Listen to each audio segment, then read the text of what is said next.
So early childhood is so important because it is that early brain development, and that is building the building blocks for everything else that happens from there.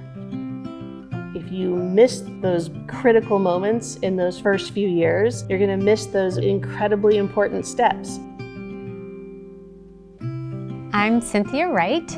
I'm currently serving as the board chair for the Medford School District. I'm a wife and mother of 6 and grandmother of 24. So about a year ago, we had a grandson that was born in another state. I was out there helping during the time because my daughter had a 2-year-old, a 4-year-old, and a 6-year-old. He started struggling with being able to get enough to eat. Luckily, they live 10 minutes away from a very good children's hospital. During this 3 months, the parents had to spend so much time at the hospital with their baby that the other kids, they were struggling. And so when I had him, I thought, okay, I've got to find some fun things to do for these kids to distract them.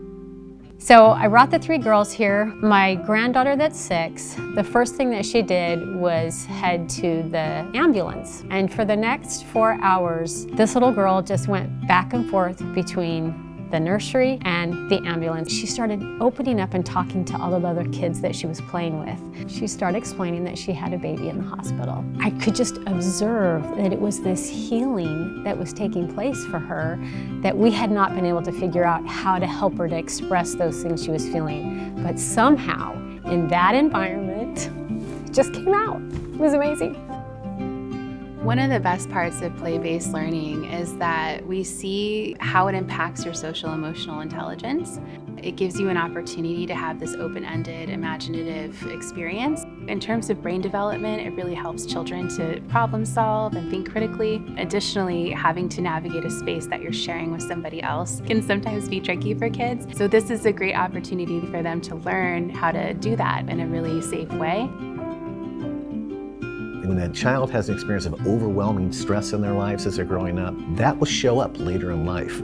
So when you look at something like the Children's Museum, what we're trying to do is get as many positive factors in kids and families' lives as we possibly can. That's the counterbalance to ACEs, to adverse childhood experiences. We've seen growth in her, and I think she's recognized that doing things like projects, making things, that's good for her, and she can acknowledge that and name it. So I think this was a learning process for her and how to cope with her emotions and difficult things that happen. If we have positive experiences for kids in the early years, and that sense of creativity is sparked in them, that sense of curiosity is sparked in them, that's a lifelong gift.